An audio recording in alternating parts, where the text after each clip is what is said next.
किया होगा, पिछले कुछ समय से लगातार नेटो को लेकर क्रिटिसाइज कर रहे हैं डोनाल्ड ट्रंप। और डोनाल्ड ट्रंप का तो देखिए कभी पता नहीं है, अचानक से खबर आएगी कि वो नेटो को छोड़ रहे हैं तो कोई बड़ी बात नहीं होगी, लेकिन यहां पर भारत के लिए एक बड़ी अपॉर्चुनिटी हो सकती है। आप देख सकते हो ये खबर, Trump's NATO threat could be India's biggest defence break. मतलब मान लीजिए अगर ये फॉर्मल तरीके से छोड़ते नहीं भी हैं तो भी आपको पता है कि डोनाल्ड ट्रंप कोई बहुत मदद नहीं करने वाले हैं, क्योंकि यहां पर जिस तरह से उन्होंने धमकी दिया कि यूरोप के ऊपर अगर कुछ होगा तो मैं यहां पर हेल्प करने नहीं आऊंगा, क्योंकि जिस तरह से वो हेल्प मांग रहे थे ईरान वॉर में, वो उनको हेल्प नहीं मिली है यूरोप से।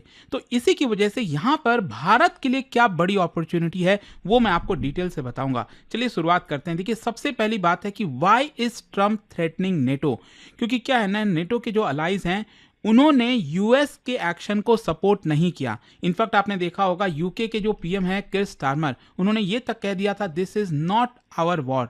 मतलब कि डोनाल्ड ट्रंप ने खुद से बिना कंसल्ट किए ईरान के ऊपर अटैक कर दिया, और इसीलिए नेटो के जो अलाइज हैं वो यूएस को इस एक्शन में सपोर्ट नहीं कर रहे हैं। और स्पेशली जिस तरह से स्ट्रेट ऑफ होर्मुज को लेकर प्रॉब्लम हो रही है, यहाँ पर पूरा डिस्रप्शन हो गया है।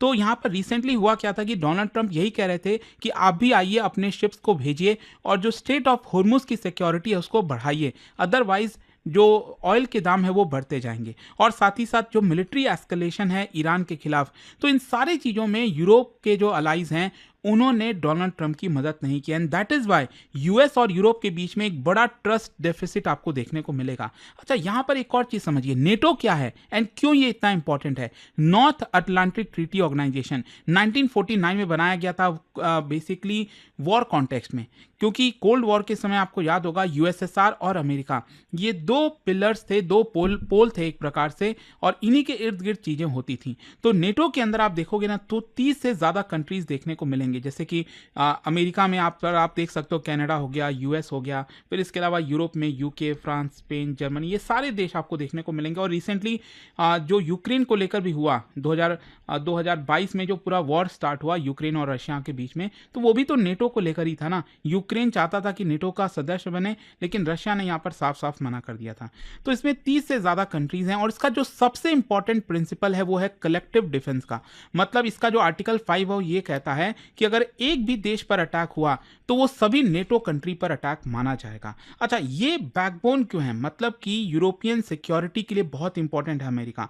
यूएस का जो ग्लोबल लीडरशिप है that is so important in this NATO के कॉन्टेक्स्ट में अगर हम देखें। और वर्ल्ड वॉर 2 का जो इंटरनेशनल ऑर्डर है, वर्ल्ड वॉर 2 के बाद से जो भी इंटरनेशनल ऑर्डर बना, उसमें ये बहुत इंपॉर्टेंट हो जाता है जब हम आर्टिकल 5 की बात करते हैं। लेकिन क्वेश्चन ये है कि ट्रंप चाहते क्या है। देखो, ट्रंप ने ये जो रिसेंटली धमकी दी है ना कि हम नेटो को छोड़ सकते हैं, ये कोई नई बात नहीं है, क्योंकि ट्रंप तो बार बार यही आर्गुमेंट करते आए हैं कि बाकी के जो कंट्रीज हैं नेटो के, वो बहुत कम पैसा खर्च करते हैं डिफेंस के अंदर, वो बेसिकली यूएस के ऊपर ही डिपेंडेंट है, यूएस की तरफ से सुरक्षा मिली हुई है, प्रोटेक्शन मिली हुई है, इसीलिए वो ऐसो आराम की जिंदगी जी रहे हैं, अदरवाइज उनको भी डिफेंस पर खर्च करना पड़ता।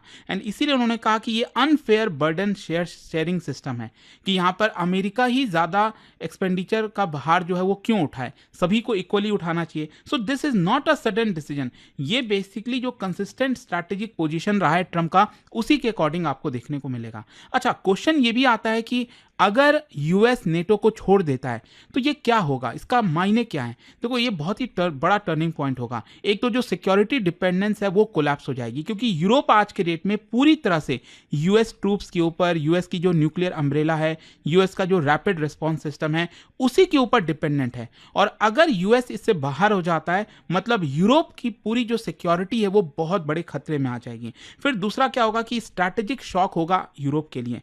यूरोप को अल्टीमेटली अपना जो बजट है डिफेंस पर वो बढ़ाना पड़ेगा, इंडिपेंडेंट मिलिट्री कैपेबिलिटी यहां पर बिल्ड करनी पड़ेगी, नए डिफेंस पार्टनर्स ढूंढने होंगे। तो एक प्रकार से ये इतना जल्दी तो नहीं होगा ना। अगर ऐसा हो भी जाता है तो ऐसा तो है नहीं कि 4 दिन में ही यूरोप जो है पूरी तरह से सुरक्षित हो जाएगा, उसको करने में बहुत लंबा समय लगेगा। So that is why it is so important कि अगर अमेरिका छोड़ता है तो यूरोप बहुत बड़े ट्रबल में आ सकता है। और इसके अलावा यहां पर जो राइवल पावर्स है उनको जगह मिल जाएगी, जैसे रशिया हो गया, चाइना हो गया, तो पूरा का पूरा जो पावर रीडिस्ट्रीब्यूशन है ग्लोबली वो आपको देखने को मिल सकता है।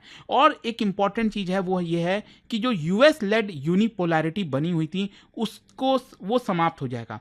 तो क्योंकि 1991 के पहले जो यूएसएसआर का डिसइंटीग्रेशन हुआ था, उसके पहले तो यूएस और यूएसएसआर 2 पोल्स थे। लेकिन अब यहाँ पर यूनिपोलैरिटी हमें देखने को मिल रही थी पिछले कुछ दशक से। लेकिन अब क्या है कि ये मल्टीपोलर वर्ल्ड में कन्वर्ट हो जाएगा। मतलब यहाँ पर चाइना का रोल ज़्यादा होगा, रशिया का ज़्यादा होगा, भारत का भी रोल बढ़ेगा, यूरोपियन यूनियन का रोल बढ़ेगा। इस तरह से पावर रिडिस्ट्रीब्यूशन देखने को मिल सकता है। लेकिन यहाँ पर असली सवाल तो ये है कि ये भारत के लिए इतना बड़ा डिफेंस ब्रेक क्यों हो सकता है? देखो, ऑब्वियस सी बात है कि अगर अमेरिका यूरोप को सपोर्ट नहीं करेगा, वो सिक्योरिटी प्रोवाइड नहीं करेगा, तो अल्टीमेटली यूरोप को अपना जो डिफेंस सोर्सिंग है उसको डाइवर्सिफाई करना पड़ेगा। और इस कॉन्टेक्स्ट में भारत बहुत बड़ा रोल प्ले कर सकता है। भारत अट्रैक्टिव क्यों हो जाता है? क्योंकि एक तो हमारे पास स्ट्रैटेजिक ऑटोनॉमी है। मतलब हम यूएस के साथ भी डील करते हैं, अमेरिका के रशिया के साथ भी करते हैं, यूरोप के साथ भी करते हैं। हमारा जो डिफेंस मैन्युफैक्चरिंग है वो तेजी से ग्रो हो रहा है, और जो प्राइसिंग है वो सबसे इंपॉर्टेंट है। बहुत ही कॉम्पिटिटिव रेट पर भारत चीजें प्रोवाइड कर सकता है, वेपन सप्लाई कर सकता है। और साथ ही साथ भारत की जो डिफेंस इंडस्ट्री है वो भी तेजी से ग्रो हो रही है। अभी तक हम सिर्फ इंपोर्टर के तौर पर जाने जाते थे, लेकिन पिछले एक दशक में भारत ने अपना जो एक्सपोर्ट है डिफेंस में उसको तेजी से बढ़ाया है। साथ ही साथ मिसाइल सिस्टम हो गया जैसे ब्रह्मोस, नेवल जो शिप बिल्डिंग हो गई, इलेक्ट्रॉनिक और रडार हो गया, स्पेस मिलिट्री इंटीग्रेशन हो गया, ये हमारी की स्ट्रेंथ है। और साथ ही साथ यूरोप के अंदर जब डिमांड बढ़ेगी, यूरोप अपना बजट बढ़ाएगा, तो भारत का जो एक्सपोर्ट बूम है वो देखने को मिल सकता है। मतलब हमारे पास पोटेंशियल है कि हम इसका फायदा उठा सकते हैं।